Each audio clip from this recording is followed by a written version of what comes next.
Et là, ça va se remplir automatiquement avec les valeurs que j'ai créées dans mon champ personnalisé. Et ça permet ensuite de créer de la data et donc d'exploiter cette donnée-là. Bonjour à tous, ici Arthur de chez iDo. Chez iDo, on est des experts Asana et aujourd'hui, on va voir ensemble comment utiliser les formulaires dans Asana qui sont très puissants quand on veut collecter des informations de manière standardisée. Et on va voir toutes les petites astuces pour tirer le meilleur parti de ces formulaires.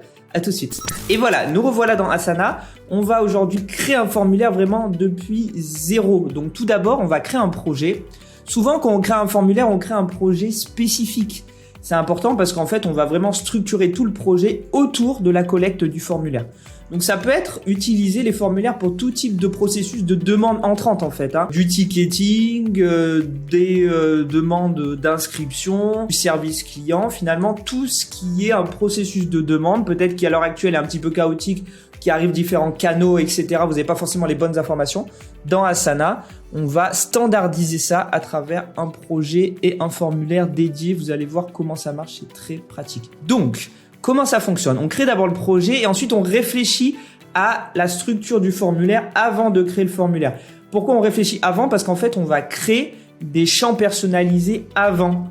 Et en fait, dans ces champs personnalisés, dans ces colonnes dans la vue liste, en fait, on va venir stocker les informations au fur et à mesure que le formulaire est rempli.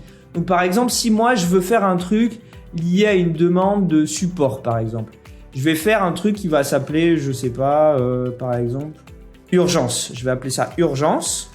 Et là, je vais mettre faible, moyenne, élevée. Voilà, avec une stratégie de couleur qui correspond à ce niveau. Et éventuellement, ici, je vais mettre un champ qui serait nombre, par exemple. Et ce serait, je sais pas, numéro client. Voilà. Donc, une fois que j'ai structuré mon projet, donc avec ces différents champs qui vont ensuite être remplis par les questions, je vais dans personnaliser en haut à droite et je vais dans formulaire. Je vais dans ajouter un formulaire et là, j'arrive sur un processus de création de ces formulaires-là. Donc là, en fait, c'est du glisser-déposer. Sur la partie droite, vous avez les différentes questions potentielles et sur la partie centrale, vous avez le formulaire. Donc par exemple, si je veux aller chercher mon urgence, donc je vais venir ici glisser-déposer une question à choix unique. Et alors là, j'ai deux solutions. J'aurais pu remplir ici urgence et mettre faible, moyenne, etc. Mais si je fais ça, les informations ne vont pas être stockées dans ce fameux menu déroulant. Ils vont être stockées directement dans la description de la tâche créée par le formulaire. Pour les stocker dans la colonne, dans le champ personnalisé, je viens ici en bas à droite et je dis associer un champ. Et là, je mets associer au champ urgence. Et là, ça va se remplir automatiquement avec les valeurs que j'ai créées dans mon champ personnalisé urgence. Et je vous conseille de faire ça un maximum. Le faire de cette façon-là, ça permet aussi de collecter les informations en termes de menu et ça permet ensuite de créer de la data et donc d'exploiter cette donnée-là. Alors que si vous avez que du sémantique, que du texte, vous ne pouvez pas exploiter ensuite la donnée pour savoir combien de personnes ont choisi moyenne, par exemple, sur les 100 dernières réponses que vous avez eues. Donc voilà, vous pouvez rendre aussi les questions obligatoires ou non. Vous avez toutes sortes de types de questions. Vous pouvez ajouter aussi des pièces jointes. Vous pouvez ajouter ici des descriptions pour ajouter des informations supplémentaires pour que ce soit clair. Vous pouvez même ajouter dedans de la structure, des photos, etc. Vous pouvez ici utiliser plusieurs pièces jointes si besoin. L'urgence, on va dire que c'est obligatoire. Je collecte nom, adresse, email. Vous pouvez changer le titre du formulaire. Vous avez une image de couverture éventuellement qui est basée sur un format un petit peu spécifique. Je suis pas sûr que j'en ai là sous la main des formats spécifiques dont ils ont besoin.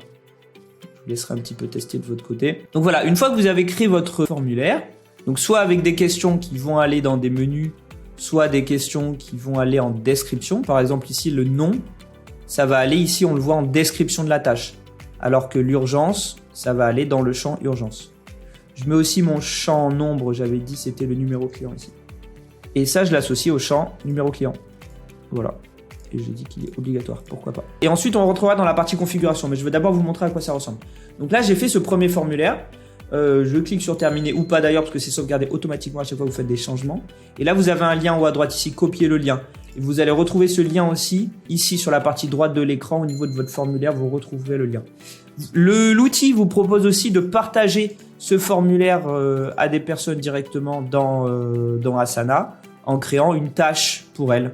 Donc ça peut être utile. Vous pouvez partager carrément toute une équipe. Donc vous pouvez dire toute l'équipe Sandbox qui peut contenir X personnes, ça va leur créer une tâche automatiquement pour remplir ce formulaire. Ça, c'est plutôt quand vous les partagez en interne. Et si vous voulez partager le lien en externe, donc vous allez juste à le mettre dans votre processus habituel de communication. Hein, ça peut être dans un email, ça peut être où vous voulez, sur votre site web, etc. Quand il clique sur le lien, voilà sur quoi il tombe. Il tombe sur le formulaire avec les différentes questions. Ils y remplissent et je vais mettre ma vraie adresse email pour vous montrer aussi qu'on reçoit un email de confirmation. Ils choisissent les différentes questions, les différentes réponses. Pièce jointe, c'est pas obligatoire donc je ne veux pas le faire, mais on peut sinon ajouter des pièces jointes. Voilà. Et ils cliquent sur envoyer. Et là, qu'est-ce qui se passe? Alors pour eux, en termes de répondants, ils tombent sur un message. On verra qu'on peut le configurer ce message après. Ils peuvent accéder à la tâche si ils font partie de votre organisation sur Asana. S'ils sont externes, ils ne pourront pas accéder bien sûr à Asana. Et ils reçoivent un mail de confirmation. Je vous le montre, le mail. Il ressemble à ça. Donc, nouvel envoi du projet, nouvelle demande. Le formulaire a bien été reçu avec mes réponses. Voilà. Et ensuite, moi, qui suis responsable de ce projet-là, qu'est-ce que je vais voir? Je vais voir tout simplement dans mon projet apparaître une nouvelle ligne qui correspond à la soumission du formulaire. J'aurais pu créer une catégorie, une section spéciale pour stocker ce formulaire ici, par exemple. Voilà. Et je retrouve toutes les informations qui ont été remplies ici dans les différents champs. Soit dans des champs, soit ici en description. Là, je vais retrouver tout le reste des informations qui va se mettre en description. Et ensuite, toute l'idée, c'est de traiter cette demande. Et comment est-ce qu'on traite cette demande? On la traite comme une tâche. C'est-à-dire que, par exemple, moi, je suis responsable de la traiter et je vais mettre mon nom ici. Je vais éventuellement créer des sous-tâches et éventuellement que je peux m'attribuer à moi ou à d'autres personnes de mon équipe. Donc ensuite, c'est toute la gestion classique d'un projet Asana qui va être liée à ces demandes. Rentrons maintenant dans une partie un petit peu plus avancée de ce formulaire en allant dans les options de configuration. Donc je retourne dans le formulaire et on va voir tout ce qu'il est possible de faire. Donc ce qu'il est possible de faire ici dans les paramètres en haut à droite, c'est de choisir le nom des tâches qui sont créées suite à la soumission du formulaire. Donc par défaut, ça va être juste le nom du projet. Ici, nouvel envoi, nouvelle demande. C'est un petit peu bizarre, mais on peut mettre par exemple nom de la personne, urgence par exemple. C'est juste une structure que vous allez définir. Et donc à chaque fois que ça va rentrer, ça va mettre le nom de la personne. Donc dans ce cas-là, ce serait Arthur, virgule urgence, moyenne.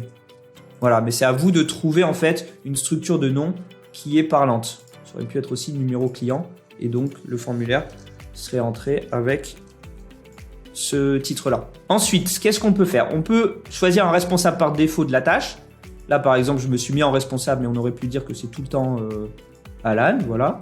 On peut copier ou pas toutes les réponses dans la description de la tâche. Donc là, vous avez vu, sur la tâche, il y avait les réponses ici dans la description. Ça, c'est une option. On peut décider de ne pas le faire. Et à ce moment-là, uniquement les questions qui ne sont pas stockées dans des champs personnalisés seront stockées en description. Et donc, là, dans ce cas-là, par exemple, il n'y aurait pas ça. Il n'y aurait pas ça. Voilà, ça c'est un détail. Ensuite, qu'est-ce qu'on peut faire? Super important, on peut choisir à qui on le partage ce formulaire. Donc, soit on le partage à tous, et en fait, il est considéré comme public. Tout le monde peut y répondre avec ou sans compte Asana. Soit, vous allez dire votre organisation uniquement, et à ce moment-là, il faut avoir un compte Asana pour pouvoir y répondre. Et un compte qui fasse partie de votre organisation. Et si vous choisissez l'option votre organisation uniquement, vous avez une autre option supplémentaire ici qui est ajouter les répondants en tant que collaborateurs de la tâche. Donc si vous faites cette option-là, vous voyez qu'ici que l'adresse email est obligatoire d'être collectée. Et en fait, en faisant ça, la personne ici qui a rempli le formulaire, je ne sais pas, disons dans ce cas-là que c'est Michel par exemple, en fait, elle va être ajoutée automatiquement en collaborateur de la tâche. Ce qui est pratique, c'est-à-dire qu'ensuite, si la tâche est complétée ou si on a envie de discuter avec Michel parce qu'il manque peut-être des informations ou quelque chose n'est pas clair, on va pouvoir utiliser directement le champ commentaire de la tâche. Voilà, mais ça marche que pour quand on le fait en interne. Vous pouvez changer le message aussi de confirmation si vous voulez. Vous pouvez intégrer le formulaire directement sur une page web par exemple, en entier, avec ici un code spécifique. Vous pouvez même l'ajouter à vos favoris et il apparaîtra ici sur la partie droite dans vos favoris ici. Et ensuite, pour finir sur ce qu'on peut faire avec les formulaires, il y a toute la partie utilisation des données. Donc, si vous avez un tableau de bord ici, vous pouvez l'exploiter en fonction des données qui ont été répondues dans le formulaire. Je vous montre un autre exemple qu'on avait utilisé pour faire du ticketing. Voilà, ça c'est un exemple de formulaire, de projet de formulaire ticketing lié à un formulaire qui ressemble à ça par exemple. En fait, on vient demander aux personnes de dire comment on peut vous aider, décrivez votre problème, quel est votre niveau de compte, etc. Et tout ça, ça vient ici remplir ce projet-là et ça vient aussi créer un tableau de bord. Un tableau de bord qui me permet de savoir le temps passé par résolution, le nombre de tâches en fonction de la priorité, le nombre de tâches en fonction des différentes typologies de clients. Voilà, en fonction des questions que vous posez dans le formulaire, vous pouvez ensuite exploiter les données dans des tableaux de bord qui vont être très pratiques, notamment si vous faites du ticketing. Et vous pouvez bien sûr utiliser le filtre et le tri. Dernier truc, vous pouvez évidemment aussi utiliser les règles, c'est-à-dire que vous allez pouvoir, en fonction de certains critères, pourquoi pas dans les questions, vous allez pouvoir ici utiliser les règles.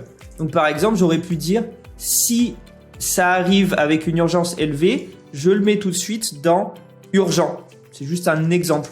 Et pour faire ça, on vient d'en personnaliser ici dans règles et on crée une règle qui viendrait dire quand le formulaire est ajouté à ce projet via le formulaire nouvelle demande, je veux que la tâche se déplace. Alors non, voilà, je veux que la tâche se déplace dans urgent, mais ça uniquement à une condition ici que je vais rajouter, ajouter une autre condition.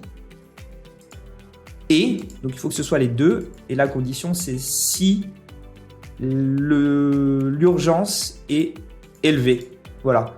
Donc quand la tâche est ajoutée à ce projet, si la tâche est ajoutée via un formulaire et que l'urgence est élevée, dans ce cas-là, je veux le mettre dans urgent. Voilà. Et je renomme ma règle avec un petit numéro, c'est toujours plus facile. Et là, je mets urgent. Et donc, on remplit le formulaire, quelqu'un remplit le formulaire, et si c'est urgent, ça va se mettre, boum, directement ici, dans urgent. Et on aurait pu aller plus loin et dire, si c'est urgent, je veux aussi taguer telle personne, je veux mettre un commentaire qui vient taguer un manager. Voilà, on peut tout imaginer en termes ensuite de règles d'automatisation, notamment en fonction de ce qu'on appelle les SLA, qui sont les engagements par rapport à certains clients que vous auriez pu prendre. Et j'ai oublié de mentionner quelque chose qui est intéressant. En retournant dans le formulaire, vous avez la possibilité de faire des questions conditionnelles, c'est-à-dire qu'en fonction de certaines réponses, notamment si c'est un menu déroulant, vous allez pouvoir ici ajouter une branche. Donc si l'urgence est élevée, là j'aurais pu ajouter une branche qui dit ensuite avec une autre question, par exemple, un texte par exemple. Voilà, c'est juste un exemple pour vous montrer qu'on peut faire comme ça des branches à partir des options. Et donc vous pouvez avoir tout un arbre comme ça de questions conditionnelles que vous allez poser uniquement si certaines réponses ont été faites. Si vous voulez aller plus loin dans l'utilisation des formulaires, on a fait une autre vidéo qui permet de montrer les différents cas d'utilisation des formulaires. N'hésitez pas à contacter Aidu. Pour rappel, on est des experts Asana, on peut vous aider sur du consulting ou on peut aussi vous accompagner avec vos licences Asana et vous bénéficierez ainsi d'un certain nombre de services qui font partie du package de vos licences Asana. On est revendeur licence. Voilà, à bientôt!